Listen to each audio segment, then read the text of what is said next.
have a Bennett Read Force 8 vacuum cleaner, and as you can see, it won't turn on.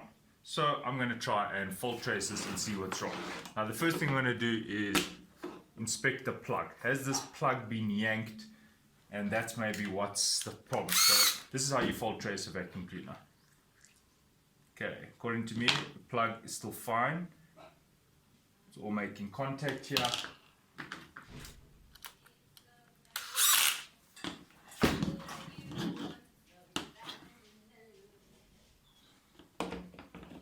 Right. I'm going to inspect the cable just in case somebody caught it in a door or something like that. Maybe that's why it's not working. Checking the cable. What I'm looking for is indentations. Maybe it's been wedged on a door, a car door or something like that, but the cable actually looks fine.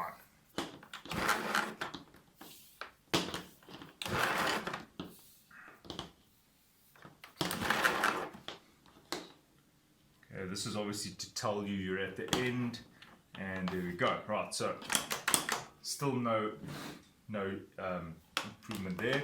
I'm now going to open it up and try and see if there are any breakages anywhere. Right, so I'm just going to remove this front part. There we go. And there are 1, 2, 3, 4, 5, 6 screws. Stop.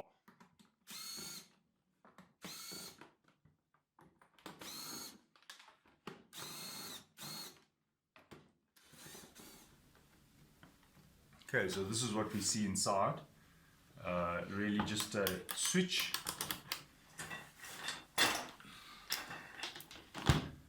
Okay, we just test the continuity of the switch. Keep in mind it is plugged in. There we go. Switch is working. This just measures if there's a short circuit, so it is working. The switch should be a short circuit when you depress it. I'm now going to unplug here, and I'm going to test that the motor is actually connecting to this cable. I assume that something has gone wrong here.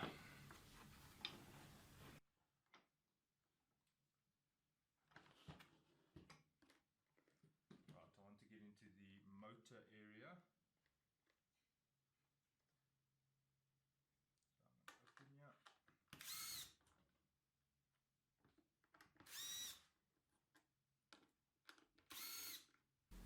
here. Right.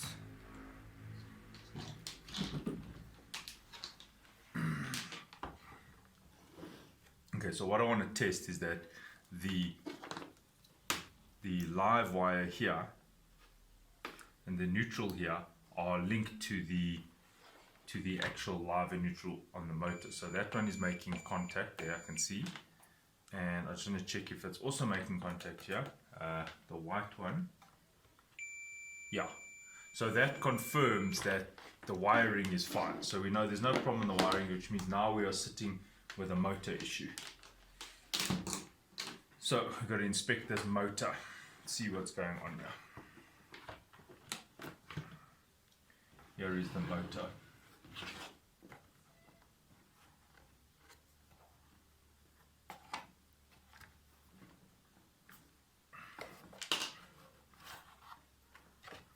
Go. And there's already a problem. As you can see, as I inspected the motor, this literally just came off the contact. So I've now just found the fault just by merely snooping around. There's the problem. As you can see, the wires were not crimped properly, and I'm going to solder them and recrimp them and make sure that they actually stay fastened there.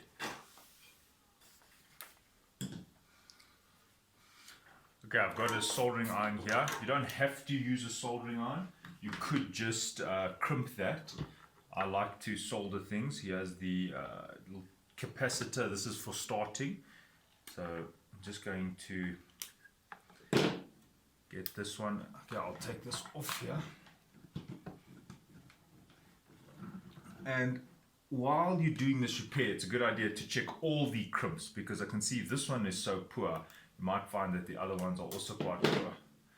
Right, so we're going to put that in there like that, with the capacitor starter over there, like that.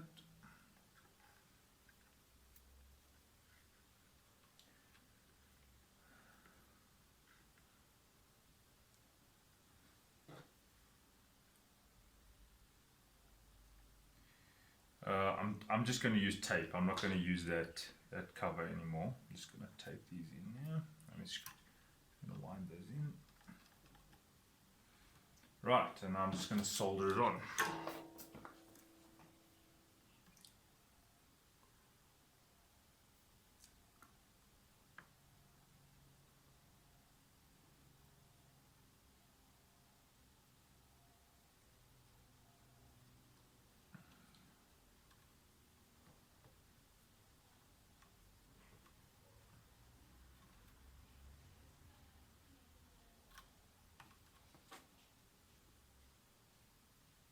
And this is really not a great design. I can see how much free play there is here, and over time this would actually this isn't great. This amount of free play here, you can see that this thing probably vibrated itself off.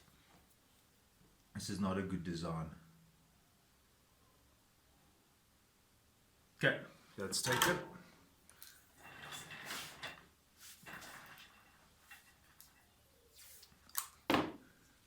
And you can use heat shrink.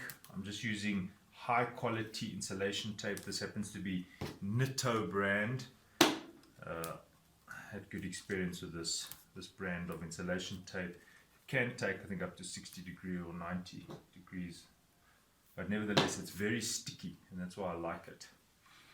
Okay, so while I've got this open, I just want to inspect the little connectors here. That's fine. And also the brushes are fine. Literally this is barely being used. I can see the brushes are still almost new, so it would be silly to have thrown this thing away. Okay, now while we're doing this little repair, let's inspect the other connectors here as well, and it's looking fine. There's no problem there. Okay, so this thing can now be reseated. And let's just inspect these connectors here. Now also fine, and that one's also fine. So actually it was just that one. The rest are all fine. So now I just have to reassemble this thing. I wasn't really paying attention. I think it was like that. Okay, so what I'm looking for is the place where the wires have to come through, and I see it's there. So that's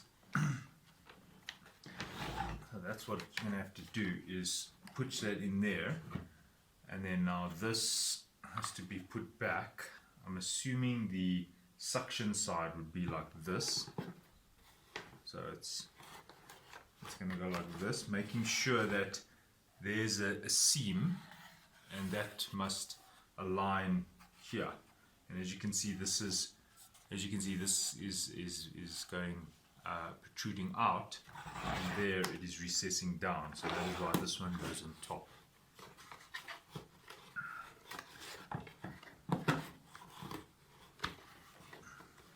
Was there any screws there now? There were no screws there.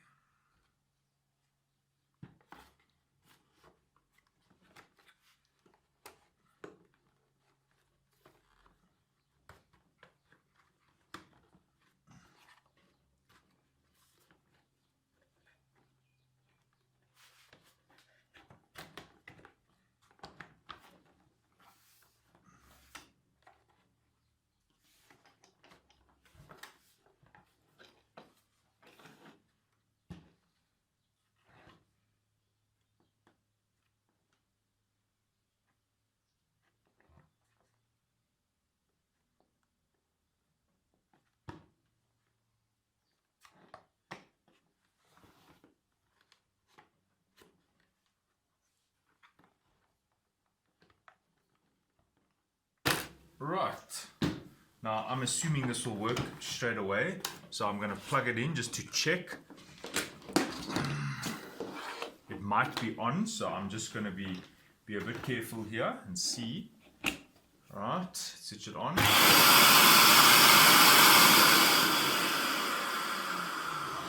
So there we see that was the fault.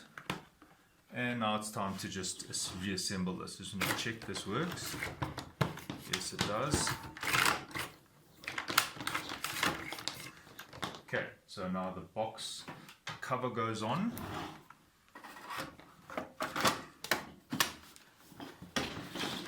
This must come through there, as you can see. Yes, yes. Now we just put the screws in.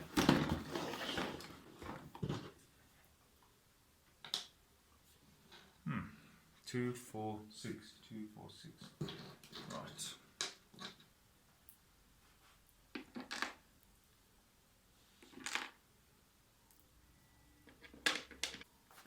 Right, doing one last check. Okay, it's plugged in. And now what I want to do is make sure that everything works. Do the wheels turn? Yes. Does it absorb the wire? Yes, you can see there. Does it turn on?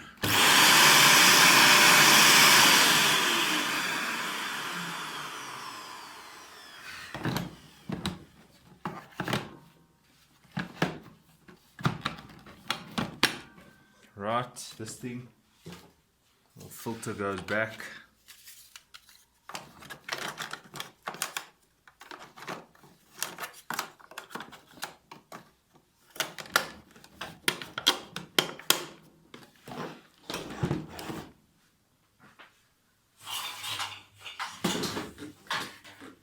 Alright, so has it got suction? Let's check.